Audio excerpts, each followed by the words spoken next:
Hey there, garden friends. It's Heather at Bush Poppy Farm. Lots of stuff going on the home farm today, so let's check it out.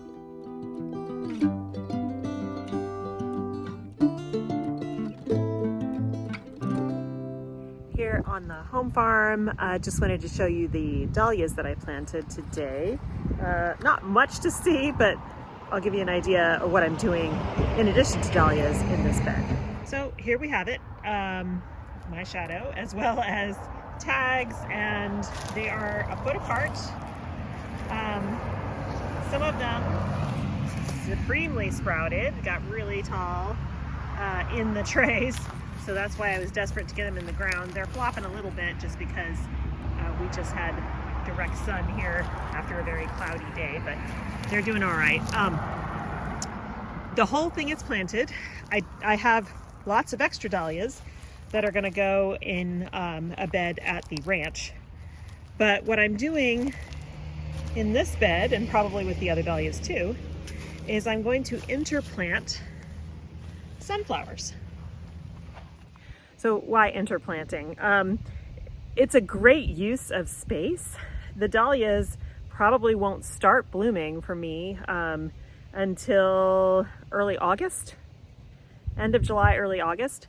That is more than enough time to get a crop of sunflowers in between here. Now, not the big branching sunflowers. These are the single stem sunflowers that I cut once and then that's it. But everywhere on the farm or the ranch where I can squeeze sunflowers, I will. You can space single cut sunflowers really close. These are going to go 6 inches apart, so in between the dahlias, and they will grow really fast. They have about a 50-day turnaround, so really quick. They'll be in and out before the dahlias even get that big, and definitely before they start blooming.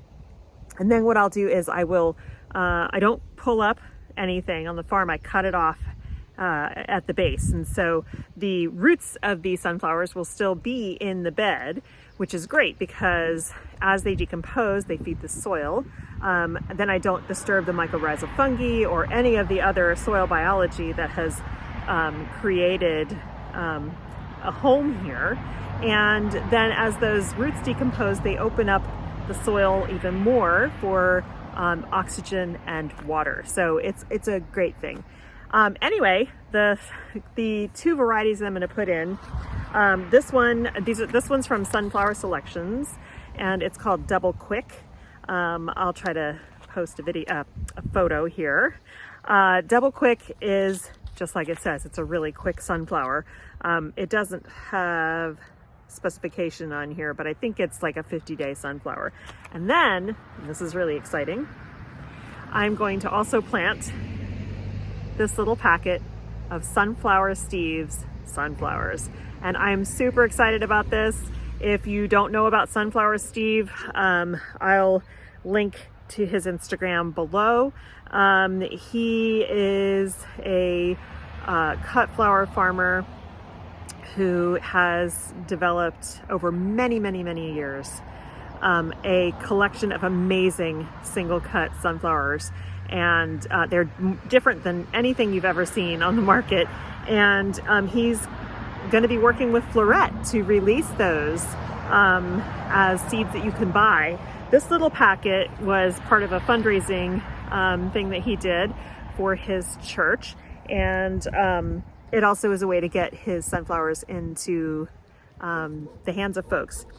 This is a Van Gogh Fantasy Mix. And as you can see from the photo, he has a lot of really beautiful double sunflowers, but it's a really interesting process. So definitely go check out Sunflower Steve.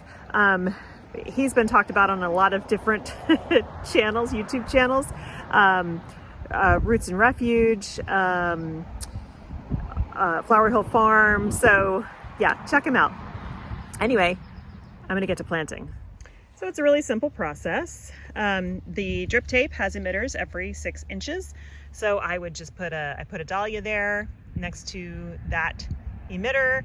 And then a sunflower goes here. And then there's another dahlia down here. And that's just how it goes. So I have put dibble holes just with my finger every 6 inches wherever there is not a dahlia tuber, and I'm popping in a seed and then just covering it over. And we're supposed to get rain tonight, which is very exciting, and that will kind of water all these guys in and get them going.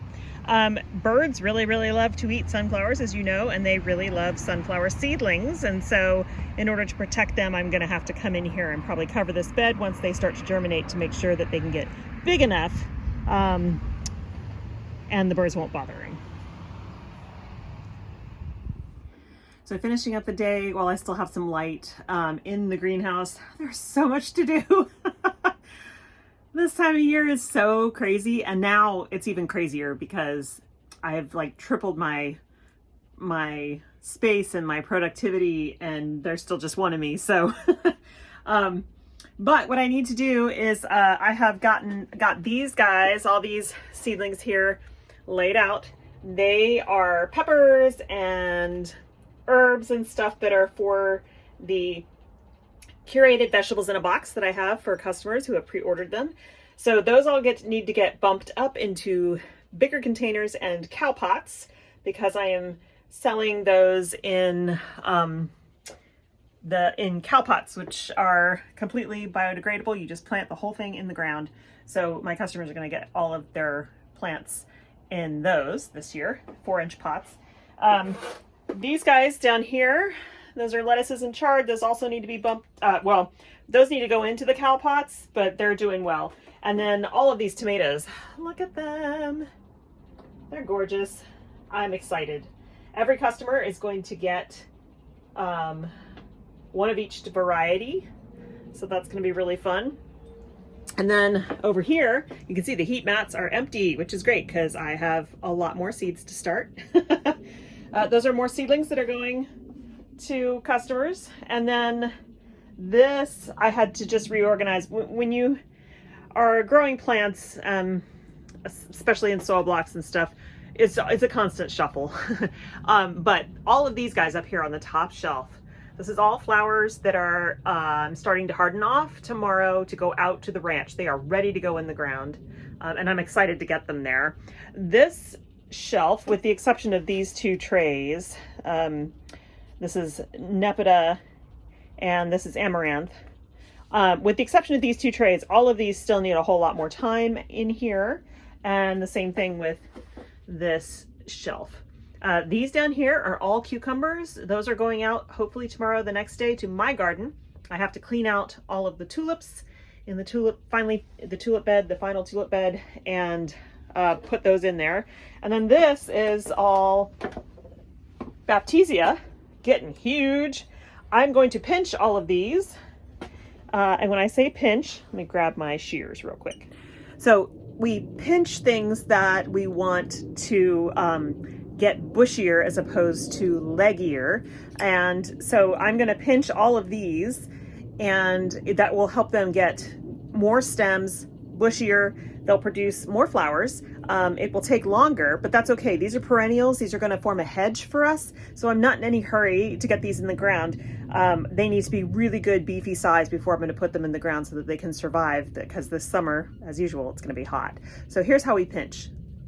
Okay, so this technique is the same for whether you're doing it with sweet peas or regular climbing peas or any kind of multi-stem flower. You don't want to pinch anything that is a single stem. So you don't want to pinch single stem sunflowers or stock or things like that, because if you do that, then you won't have any flowers. But in this case, this is the same technique for any type of pinching. You want to choose a spot. So usually you want to wait till they get to be pretty tall, right? Like about 6 to 8 inches tall, which some of these guys are. That guy back there is real tall. And then you want to go up, probably here, we'll go to this guy because he's standing up. There's a set of leaves here, here, and here. And right above that is where I'm going to pinch. Okay, and then I'm just going to compost that. So for all of these that are at that height, roughly that height, I'm going to leave 2 or 3 sets of leaves, and then I'll pinch above that. And then I'm going to start hardening these guys off, even though they're not going to go out. I'll probably start setting these guys up once our weather gets a little better. It's been so weird. Either I will move them up to this shelf above here, because these dahlias, look at all these dahlia cuttings. They're enormous. These guys are about to go out to the ranch and get potted up in gallon pots for sale for Mother's Day. And then this shelf will be empty and I can move all the baptisia up here and they'll get more light. But then before they go get planted permanently out as our hedge, they will sit outside for about a week on and off. I'll increase the time out each day, so really harden them off well so that they don't have super transplant shock when I put them in the ground. So I'm going to finish pinching those guys. And then the final thing I need to do tonight before I lose the light is I need to seed all of the sunflowers for the curated sunflower box. So I have 3 options for customers this year. Instead of just doing a blanket seedling sale where people just show up and buy whatever, I did pre-orders this year. So I have a curated vegetable garden in a box. There are 15 plants in that. Everything from tomatoes and peppers to cucumbers and lettuces and herbs. And then I have a bouquet in a box, which is 15 plants, flowers that they can put in their garden. And then I also have a curated sunflower box, which is 10 plants. And they are the kind of things you would not find in any stores. And so I have to get those started.